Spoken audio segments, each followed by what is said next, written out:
Hello brothers, আসসালামু আলাইকুম। আশা করি যে যেখানে আছেন ভালো আছেন, সুস্থ আছেন। আজকে আমি ইন্স্যুরেন্স সেক্টরে একটা শেয়ার নিয়ে আলোচনা করার জন্য আসলাম। এটা হলো প্যারামাউন্ট। প্যারামাউন্ট শেয়ারটি আমাদের ভালো করতেছে। এই প্যারামাউন্ট নিয়ে আলোচনা করার মূল যে কারণ সেটা হলো এখন কিন্তু ডিসেম্বর ক্লোজিংয়ের শেয়ারের দিকে মানুষজনের আগ্রহ খুব বেশি বেড়ে যাচ্ছে। আমরা যদি গত কয়েকদিনের বাজার পর্যবেক্ষণ করি সেক্ষেত্রে আপনারা দেখতে পাবেন যে ইন্স্যুরেন্স সেক্টরের সকল শেয়ার কিন্তু মোটামুটি একটা আপ ট্রেন্ডে যাওয়ার চেষ্টা করতেছে বা ভালো করার চেষ্টা করতেছে। তো এই সেক্টরের যদি কয়েকটা শেয়ার আপনি বাছাই করেন বা 5-6টা শেয়ার যদি আপনি শর্টলিস্ট করেন সেক্ষেত্রে প্যারামাউন্ট থাকতে বাধ্য। এই শেয়ারের ফান্ডামেন্টাল বলেন, টেকনিক্যাল অ্যানালাইসিস যেটা করবেন আপনি, ফান্ডামেন্টাল অ্যানালাইসিস, টেকনিক্যাল অ্যানালাইসিস দুইটার ক্ষেত্রেই দেখবেন যে খুব ভালো একটা পজিশনে আছে। তো এই জন্য আমরা একটু প্যারামাউন্ট নিয়ে কথাবার্তা বলার চেষ্টা করতেছি যে এই শেয়ার সম্পর্কে মানুষের কেন এত বেশি আগ্রহ। যদি এত বেশি আগ্রহ যেটা বললাম সেটা হলো গত 4 দিনের যদি ভলিউম আপনি খেয়াল করেন, এই যে 10ই নভেম্বরের যে ভলিউমটা সেটা ভলিউম ছিল একদম ড্রাই। এর পরবর্তীতে দেখেন 4টা ভলিউম একদম অনেক বেশি উপরের দিকে উঠে চলে গেছে। তো এইখানে যদি আমরা ফান্ডামেন্টাল ইনফরমেশন দেখার চেষ্টা করি সেক্ষেত্রে এখানে দেখতে পাবেন যে গত 52 সপ্তাহের সর্বোচ্চ প্রাইস ছিল 69 টাকা 50 পয়সা এবং সর্বনিম্ন প্রাইস ছিল 28 টাকা 40 পয়সা এবং এটার পি রেশিও দেখতে পাচ্ছি আমরা 15.84, যেটা খুবই স্বাস্থ্যকর একটা পি। ইপিএস যেটা আমরা দেখতে পাচ্ছি 2.79 এবং নেট অ্যাসেট ভ্যালু দেখতে পাচ্ছি 27 টাকা 9 পয়সা। টোটাল শেয়ার 4 কোটি টাকা এবং এটা হলো আমাদের যে ইপিএস দিয়েছে Q1, Q2 এবং Q3 তিনটাই পজিটিভ, অর্থাৎ গত বছরের তুলনায় কোম্পানি পারফরমেন্স এবারে কিন্তু অনেক ভালো। এবং ডিভিডেন্ড তারা দিয়েছে 10% গত বছর এবং ডিভিডেন্ড ইল্ড তাদের দেখাচ্ছে বর্তমান প্রাইস অনুযায়ী 2.26%, অর্থাৎ এই আমাদের বর্তমান প্রাইস যেটা 44 টাকা আছে সেই 44 টাকার হিসাবে 44 টাকা 20 পয়সা, ইনফ্যাক্ট 44 টাকা 20 টাকার হিসাবে ডিভিডেন্ড ইট আমাদের 2.26% দেখাচ্ছে। এবং এটাতে আপনারা যদি হোল্ডিংয়ের দিকে খেয়াল করলে আপনারা দেখতে পাবেন যে ডিরেক্টরদের কাছে 48.48% শেয়ার রয়ে গেছে, যেটার কোয়ান্টিটি 1,97,00,000 এবং ইনস্টিটিউটের কাছে আছে 21%, যেটা হলো 85 লাখ শেয়ার রয়েছে ইনস্টিটিউটের কাছে। পাবলিকের কাছে কত রয়েছে? পাবলিকের কাছে রয়েছে 1.24 crore, মানে 1,24,00,000 এবং গত মাসে অর্থাৎ অক্টোবর মাসে 31 তারিখের পর্যন্ত যদি আমরা আগের হিসাব করি সেই ক্ষেত্রে পাবলিকের কাছ থেকে ইনস্টিটিউট 0.81% শেয়ার কিনে নিয়েছে, অর্থাৎ এখানে স্ট্রংলি ইনস্টিটিউট ইনভলভড রয়েছে। এটা আমরা এখান থেকে বুঝতে পারলাম। এটার যদি ফান্ডামেন্টাল ইনফরমেশনের যদি পেইড আপ ক্যাপিটাল আপনি দেখতে চান, মাত্র 41 কোটি টাকা পেইড আপ ক্যাপিটাল নিয়ে এটা মোটামুটি মার্কেট শুরু করছিল। এখন বর্তমান মার্কেট ক্যাপিটাল এটার 179 কোটি, অর্থাৎ 179 বলতে 180, প্রায় 180 কোটি টাকা, অর্থাৎ 180 কোটি টাকার শেয়ার বর্তমান টোটাল যদি যে শেয়ার আছে এই পুরো কোম্পানি যদি আপনি কিনে নিতে চান সেক্ষেত্রে আপনার 180 কোটি টাকা লাগবে। তো তার মধ্যে পাবলিকের কাছে মাত্র 30%। তো বুঝতেই পারতেছেন যেহেতু এটা লো পেইড ক্যাপিটালের একটা শেয়ার, এটা খুব ভালো করার ক্ষেত্রে খুব বেশি সম্ভাবনা রাখে। এটা হলো ফান্ডামেন্টাল ইনফরমেশন এবং বর্তমান প্রাইস যে অ্যাকশন সেটা আমরা একটু দেখলাম। এর পরবর্তীতে আমরা একটু টেকনিক্যাল অ্যানালাইসিসের দিকে চলে যাব, দেখব যে এটার টেকনিক্যালি চার্ট আমাদেরকে কি বলে। এখানে যদি প্রথমে আপনারা যান দেখতে পাবেন ভলিউমটা তো বললামই, ভলিউমটা একটা ফ্যাক্টর, আপনারা তো দেখলেনই। এর পরবর্তীতে আমরা চলে যাব এমএসিডিটা একটু দেখি এমএসিডির কি অবস্থা। এমএসিডিটাতে আমরা যদি চলে যাই তাহলে আপনারা দেখতে পাবেন, আমি একটু বড় করে দেখাচ্ছি আপনাদেরকে। এইখানে হিস্টোগ্রাম দেখেন প্রথমের দিকে, এটা প্রায় নভেম্বর মাসে আর কি, নভেম্বর মাসের শুরুর থেকে মোটামুটি সে একটা ভালো পজিটিভনেস দেখাইছে এবং ডার্ক গ্রিন যে বারগুলা সেগুলো কিন্তু আমাদেরকে দেখাইছে। হিস্টোগ্রামে কিন্তু আপনার 3টা এখানে ফেড দেখতে পাচ্ছেন, সে একটা কিন্তু সাইকেল শেষ করার পর্যায়ে ছিল এবং ডার্ক গ্রিন থেকে অলরেডি সে ফেড হওয়া শুরু করছিল, কিন্তু যেহেতু মানুষজন জুন ক্লোজিং শেয়ারগুলার অলরেডি রেকর্ড ডেট সামনে বা অনেকগুলার রেকর্ড ডেট চলে গেছে, তারা কিন্তু এখন ডিসেম্বর ক্লোজিংয়ের দিকে যাচ্ছে এবং আমাদের ব্যাংক সেক্টরের দিকে মানুষের একটু অনীহা চলে আসছে। সেই কারণে ডিসেম্বর ক্লোজিং শেয়ার মানেই বর্তমান ইন্স্যুরেন্স, এবং ইন্স্যুরেন্সের দিকে আগাবে এটা আমরা আগে থেকেই জানতাম। তো এখানে দেখেন ইন্স্যুরেন্স সেক্টরে কিন্তু মানুষ মুভ করার পরে এই সেক্টরটা কিন্তু আবার এই আমাদের যে আপট্রেন্ডটা ছিল সেই আপট্রেন্ডটা শেষ না করে, মানে প্রাইস হাইকটা শেষ না করেই কিন্তু আবার সে নতুন করে আবার হিস্টোগ্রাম কিন্তু বড় বড় হিস্টোগ্রাম দেওয়া শুরু করছে, এবং ডার্ক গ্রিন হিস্টোগ্রাম আপনারা দেখতে পাচ্ছেন। তো এমএসিডির দিক থেকে খুবই স্বাস্থ্যকর অবস্থায় আছে, এটা আমরা নির্দ্বিধায় বলতে পারি। তারপরে যদি আমরা দেখতে চাই আরএসআই, বর্তমান আরএসআইটা কী অবস্থায় আছে একটু দেখি। আরএসআই যদি আপনারা দেখতে চান সেক্ষেত্রে এই যে আরএসআইটা দেখেন, এখানে 67.82, অর্থাৎ 50 থাকলে, 50-এর নিচে থাকলে এটাকে, বা আমি 50-এর কাছাকাছি থাকলে এটাকে আমরা নিউট্রাল বলি, নিউট্রাল অবস্থায় আছে। কিন্তু এখানে দেখেন, এখানে 50 বা 55-র কাছাকাছি এসে তারপরে কিন্তু সে একটা নিচের দিকে আসছিল, রিট্রেস করে সে কিন্তু উপরের দিকে যাচ্ছে, বর্তমান 67.82-তে আছে। আরএসআই যতক্ষণ 80-র নিচে থাকবে ততক্ষণ আপনারা এই শেয়ার নিয়ে চিন্তা করার কোনো প্রয়োজন নাই। 80-র উপরে যখন উপরে উঠবে তখন আপনার মাথা ব্যথার কারণ হবে যে হ্যাঁ 80 বা 80-র কাছাকাছি চলে আসছে, আরএসআইটা আমাদের এখন প্রফিট টেকিংয়ের হয়তো সময় চলে আসছে বা সামনে হয়তো প্রফিট টেকিং হবে, এই বিষয় নিয়ে চিন্তা করতে পারেন। যেহেতু এখন বর্তমান আরএসআই 70-এর নিচে আছে, সেক্ষেত্রে আপনার চিন্তা করার কোনো কারণ নাই, এটা মোটামুটি উপরের দিকে হয়তো আরও সামনে যাবে, এটা আমরা ধারণা করতে পারতেছি। তারপরে যদি আমরা দেখি আরেকটা ইন্ডিকেটর, যদি আমরা দেখি ইসিমুকো ক্লাউডে যদি আপনারা দেখেন, এইখানে দেখেন, এখানে দেখতে পাচ্ছেন যে আমাদের বর্তমান প্রাইস কিন্তু একদম ক্লাউডের একদম আপার লাইন যেটা আছে সেই আপার লাইনকে টাচ করে কিন্তু সে গত দিনের বাজারে গত বৃহস্পতিবারে সে কিন্তু আপার লাইন টাচ করে একটু নিচের দিকে আসছে, কিন্তু সে এখন পর্যন্ত ক্লাউডের ভিতরে আছে। যদি আগামী 2-3 দিন 4 দিন পর, এটা 2-3-4 দিনের মধ্যে যদি এই প্রাইসটা আমাদের ক্লাউডের উপরের দিকে চলে যায়, সেই ক্ষেত্রে কিন্তু আমাদের এটা একটা বুল রান দেবে, মানে উপরের দিকে মুভ করবে, মানে যে আপট্রেন্ডটা সে শুরু করছে সেই আপট্রেন্ডটা কিন্তু সে কন্টিনিউ করে উপরের দিকে যাবে। এখানে বেশ একটা ফোর্স নিয়ে যাচ্ছে, আশা করি খুব দ্রুতই ইসিমুকো ক্লাউডটা সে পার করে উপরের দিকে যাবে। আপনারা জানেন ইসিমুকো ক্লাউডের নিচে যতক্ষণ পর্যন্ত প্রাইসটা থাকে ততক্ষণ পর্যন্ত আমরা একটু চিন্তিত অবস্থায় থাকি যে এটা হয়তো ডাউন ট্রেন্ডটা কন্টিনিউ করতেছে। যখনই এই প্রাইসটা এই ইসিমুকো ক্লাউডের উপরে চলে যাবে তখন কিন্তু এটা ডাউন আপ ট্রেন্ডটা কনফার্ম করবে। বা এখন পর্যন্ত যখন আমরা দেখতে পাচ্ছি যে যেহেতু ক্লাউডের ভিতরে অলরেডি ঢুকে গেছে, তার মানে সে মোটামুটি আপ ট্রেন্ডের দিকে পথে আছে। এটা আপ ট্রেন্ডে গেছে কি না সেটার জন্য আরও অনেক ব্যাপার আছে, সেগুলো আমি আপনাকে ধীরে ধীরে দেখাচ্ছি। তবে ইসিমুকো ক্লাউড দেখে আমি আপনাকে এতটুকু বলতে পারতেছি যে এইটা যেহেতু ক্লাউডের ভিতরে ঢুকে গেছে এবং বেশ ভলিউম নিয়ে ঢুকে গেছে, সেহেতু সে উপরের দিকে যাওয়ার মতো শক্তি কিন্তু তার আছে এবং উপরের দিকে হয়তো আমরা খুব শীঘ্রই তাকে দেখতে পাবো। আচ্ছা, আমরা ইসিমুকো ক্লাউডটা বুঝলাম। তারপরে আমরা আর একটা জিনিস দেখব, এখানে একটা আমাদের বলিঞ্জার ব্র্যান্ড আছে। এই বলিঞ্জার ব্র্যান্ডটা হলো কাস্টম বলিঞ্জার ব্র্যান্ড। তো এটা ট্রেডিং ভিউয়ে একটা ইন্ডিকেটর, এটা খুব পাওয়ারফুল একটা ইন্ডিকেটর। আমরা যখন এই শেয়ারটা কোন অবস্থায় আছে, ওভারসোল্ড নাকি ওভারবট, সেটা দেখার জন্য কিন্তু আমরা এটা ইউজ করি। তো এইখানে দেখেন, এটা কিন্তু বলিঞ্জার ব্র্যান্ডের নিচের যে লাইনটা আছে সেই লাইনটাকে কিন্তু ক্রস করে অলরেডি নিচের দিকে নামছিল। নামার পরে সে কিন্তু আবার উপরের দিকে এটাকে ব্রেকআউট করে, আপনারা ভালো করে খেয়াল করবেন, হ্যাঁ আমি কি বলতেছি, এইটাকে কিন্তু ব্রেকআউট করছে, যে বটম যে লাইনটা আছে সেই লাইনটাকে কিন্তু ব্রেকআউট করছে। করার পরে আমরা সাধারণত জানি কোনো রেজিস্ট্যান্স বা কোনো লাইনকে সে যখন ব্রেকআউট করে, কোনো একটা বাধা যখন সে অতিক্রম করার পরে কিন্তু রিট্রেসমেন্টের জন্য আসছে, রিট্রেসমেন্টের জন্য সে কিন্তু আবার নিচে আসে। দেখেন, এটা কিন্তু যখন ব্রেকআউট করছে, করার পরে কিন্তু সে ঠিকই এটা রিটেস্ট করার পরে সে কিন্তু ভালো একটা ফোর্স নিয়ে উপরের দিকে উঠছে।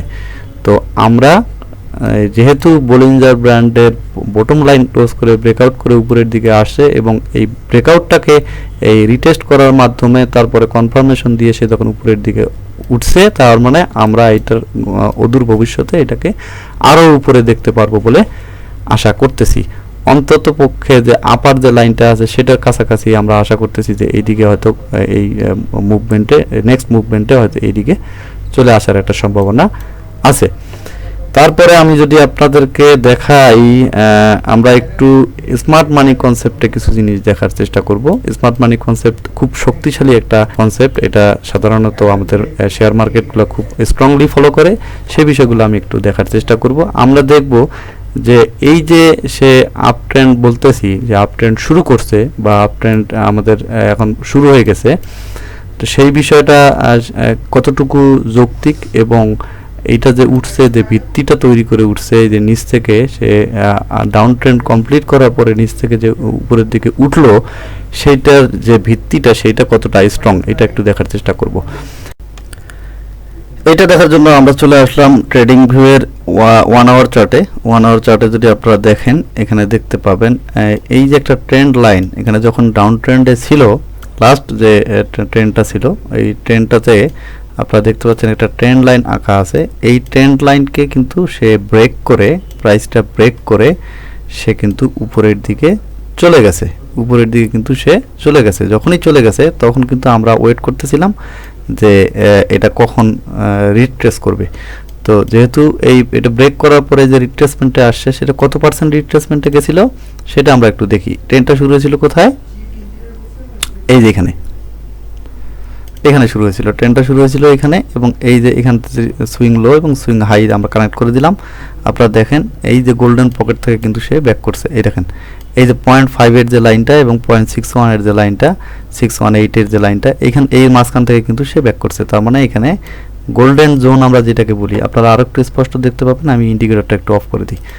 এই যে দেখেন আপনারা, আমি এই যে সুইং হাই এবং এই সুইং লো, এই দুটাকে কানেক্ট করছি। এই দুটাকে কানেক্ট করছি। কানেক্ট করার পর এখান থেকে কিন্তু রিট্রেসমেন্ট কতটুকু করছে, 50% থেকে 61% এর যে লাইনটা, সেখান থেকে কিন্তু সে ব্যাক করে উপরের দিকে গেছে। তার মানে এটা একটা আইডিয়াল ট্রেন্ড। আচ্ছা, আইডিয়াল ট্রেন্ড আমরা প্রথমে আইডেন্টিফাই করলাম।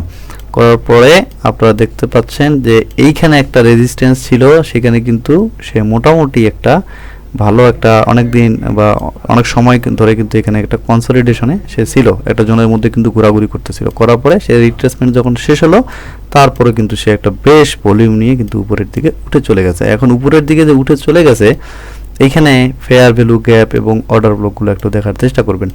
এখানে দেখেন, এখানে কিন্তু একটা অর্ডার ব্লক তৈরি করে সে বেশ একটা ভালো ভলিউম নিয়ে কিন্তু উপরের দিকে চলে গেছে। যখনই চলে গেছে তখন কিন্তু এখানে ফেয়ার ভ্যালু গ্যাপ তৈরি করে গেছে 1 2 3, এই তিনটা কিন্তু ফেয়ার ভ্যালু গ্যাপ ছিল, কিন্তু সে অলরেডি দুইটা ফেয়ার ভ্যালু গ্যাপ কিন্তু পূরণ করে চলে গেছে। এই একটা আর এই একটা, এই দুইটা ফেয়ার ভ্যালু গ্যাপ কিন্তু অলরেডি সে মিটিগেট করছে। এখানে ছোট্ট একটা মিটিগেট করা বাকি আছে, কিন্তু এইটা খুবই মাইনর, যেহেতু খুবই ছোট, এবং 1 আওয়ারের টাইমে আমরা দেখতেছি যে এখানে এই ফেয়ার ভ্যালু গ্যাপটা আসলে নেগলিজিবল, এটা নিয়ে কোনো সমস্যা নাই। আমরা এই ফেয়ার ভ্যালু গ্যাপটাকে যদিও এখনো মেডিকেট করে নাই, কিন্তু আমরা এটাকে মেডিকেট করবে বলে মনে করতেছি না। এখন ছোট্ট একটা ফেয়ার ভ্যালু গ্যাপ, এটা হয়তো মেডিকেট করবে না। আপনারা দেখেন এখানে একটা বড় একটা অর্ডার ব্লক তৈরি করে গেছে, উপরে একটা অর্ডার ব্লক, অর্থাৎ অর্ডার ব্লক 1 2 3। যখনই অর্ডার ব্লক থাকে, অর্ডার ব্লকের নিচে যদি কোনো ফেয়ার ভ্যালু গ্যাপ থাকে, মাইনর ফেয়ার ভ্যালু গ্যাপ, সেটাকে কিন্তু পূরণ করাটা ডিফিকাল্ট, সেটা কিন্তু সে পূরণ কখনোই করে না। অর্ডার ব্লক যেহেতু দুইটা অলরেডি বুলিশ অর্ডার ব্লক তৈরি করছে, তো সেইখানে আমাদের এই ছোট্ট ফেয়ার ভ্যালু গ্যাপটা সে পূরণ করার জন্য আসবে না। এখন এইখানে দেখেন আপনারা, এখানে কিন্তু প্রাইস এখানে যখন থেকে শুরু হয়েছিল বেশ ভলিউম নিয়ে উপরের দিকে গেছিল, যাওয়ার পর স্বাভাবিকভাবেই এখন আমরা কিন্তু একটা ছোট্ট রিট্রেসমেন্ট আশা করতেছি। এইখানে দেখেন আপনার প্রাইসটা কিন্তু সর্বোচ্চ উঠেছিল 47 টাকা 40 পয়সা। এখান থেকে আমরা কিছুটা রিট্রেসমেন্ট আশা করতেছি। এই যে আমাদের যে প্রাইস হাইকটা ছিল বা এই যে ট্রেন্ডটা, সেই ট্রেন্ডটাকে ধরে রাখতে গেলে একটা রিট্রেসমেন্ট, পটেনশিয়াল একটা রিট্রেসমেন্ট আমাদের দরকার। এখন এইখান থেকে শুরু করে কতটুকু রিট্রেসমেন্ট হতে পারে, এইখান থেকে সুইং হাই লো থেকে সুইং হাই পর্যন্ত যদি আমরা কানেক্ট করি, তাহলে আপনারা মোটামুটি ধারণা করতে পারেন যে গোল্ডেন পকেট যদি আমরা চিন্তা করি, তাহলে গোল্ডেন পকেট আমাদের কোথায় আছে, এইখান থেকে শুরু করে এই যে জোনটা আছে 40 টাকা 41 টাকা 39 টাকা 50 পয়সা থেকে 41 টাকা পর্যন্ত জোনটা আছে, সেখান পর্যন্ত হয়তো সর্বোচ্চ রিট্রেস করতে পারে। যেহেতু এটা একটা আইডিয়াল ট্রেন্ড, সেই কারণে এইখানে আমাদের হয়তো এই জোনের মধ্যে এসে তারপরে সে উপরের দিকে যাবে। এটা যদি হয় তাহলে আমাদের হলো একটা স্বাস্থ্যকর যে ট্রেন্ডটা আছে, সেই স্বাস্থ্যকর ট্রেন্ড ফলো করতেছে, এটা আমরা বলতে পারবো। আমরা প্রথমেই তো দেখলাম যে এটা যেভাবে উঠতেছে সেটা হলো আমাদের একটা আইডিয়াল ট্রেন্ড, সেই আইডিয়াল ট্রেন্ডটাকে যদি ফলো করতে চাই তাহলে আমাদের এই যে একটা প্রাইস হাইক হলো, এই ট্রেন্ডটা শেষে একটা রিট্রেসমেন্ট আমরা আশা করতেছি। রিট্রেসমেন্টটা হলে তাহলে আমাদের ট্রেন্ডটা আরও শক্তিশালী হবে, আরও স্থিতিশীল হবে এবং উপরের দিকে যাওয়ার সম্ভাবনাটা আরও বেশি থাকবে। অলরেডি শুরু করছে, আমরা আশা করতেছি যে হয়তো আগামীকালকে বা পরশু, আগামীকাল পরশু বলতে আগামী কর্মদিবসে এবং নেক্সট কর্মদিবস অর্থাৎ রবি এবং সোম, এই রবি এবং সোমের মধ্যে রিট্রেসমেন্ট শেষ করে সে আবার উপরের দিকে যাবে বলে আমরা আশা করতেছি। আবার এরকম নাও হতে পারে, যেহেতু পাবলিক সেন্টিমেন্ট এখন সম্পূর্ণভাবে তারা ইন্স্যুরেন্সের দিকে পাবলিক সেন্টিমেন্ট চলে গেছে, এটা নাও হতে পারে। তবে আমরা আশা করতেছি যে এইখানে যে অর্ডার ব্লকটা আছে, এখানে বড় যে অর্ডার ব্লকটা আছে আপনারা দেখতে পাচ্ছেন, এই অর্ডার ব্লকে আমরা প্রাইসটা আশা করতেছি, সেটা হলো এই জোনটাতে প্রাইসটা আশা করতেছি। এইখানে যখন আসবে তখন আমরা প্রাইসটা অবজার্ভ করে এন্ট্রিটা হয়তো নেওয়ার ব্যাপারে চিন্তা করব যে এখানে আমরা এন্ট্রি নেব কিনা। তো এই একটা বিষয় আছে, এইখানে এই অর্ডার ব্লকটা আপনারা খেয়াল রাখতে পারেন, এই অর্ডার ব্লক থেকে উপরের দিকে যাবে। এখন প্রশ্ন হলো যে এইটা কি আমরা যে ডাউন ট্রেন্ডে ছিলাম, অনেক দিন ডাউন ট্রেন্ডে ছিলাম, সেই ডাউন ট্রেন্ডটা কি কমপ্লিট করে উপরের দিকে উঠছে কিনা, এটা বুঝবো কিভাবে? এখানে প্রথমেই দেখালাম যে এখানে যে ট্রেন্ডটা ছিল সেই ট্রেন্ডটাকে সে ব্রেক করে উপরের দিকে চলে গেছে এবং আপনারা এখানে খেয়াল করবেন এখানের যে লোটা ছিল এটা ছিল লোয়ার লো, তারপরে হায়ার লো, তারপরে হায়ার লো, এখানে হায়ার লো আর কি, এই হায়ার লো তৈরি করে সে কিন্তু উপরের দিকে, প্রত্যেকটা লো কিন্তু হায়ার। দেখেন এই যে হায়ার এক, এটা লোয়ার লো, তারপরে যে এক হায়ার লো তৈরি করছে, তারপরে দুই হায়ার লো তৈরি করছে, দুইটা হায়ার লো তৈরি করে কিন্তু সে উপরের দিকে গেছে। এখন আমরা যদি এইখানে দেখি তাহলে আমাদের এখানে যে রেজিস্ট্যান্সটা ছিল 37 টাকা 60 পয়সা, এই যে রেজিস্ট্যান্সটা 1 আওয়ারের চার্টের যদি কনসিডারেশনে নেন আপনি, তাহলে এই যে ইয়াটা রেজিস্ট্যান্সটা ছিল এটা কিন্তু আমরা ট্রেন্ড যেটা আমরা ফলো করতেছিলাম সেই ট্রেন্ডের লাস্ট কি হাই ছিল, এইটা লোয়ার হাই, যেটা এই লোয়ার হাইটাকে কিন্তু সে ক্রস করে উপরের দিকে প্রথমে ব্রেকআউট করছে, তারপরে সে কিন্তু রিট্রেসমেন্টে গেছিল, রিটেস্ট করার পরে সে কিন্তু উপরের দিকে যাচ্ছে। আবার একটা যেহেতু এখানে ফেয়ার ভ্যালু গ্যাপ তৈরি করে গেছিল, আবার একটা আমরা রিট্রেসমেন্ট আশা করতেছি এই অর্ডার ব্লক পর্যন্ত, এই হয়তো 39 টাকার কাছাকাছি, 39 টাকা 40 পয়সা 50 পয়সা এর কাছাকাছি যদি সে রিট্রেস করে আমরা এটাতে মাইন্ড করব না।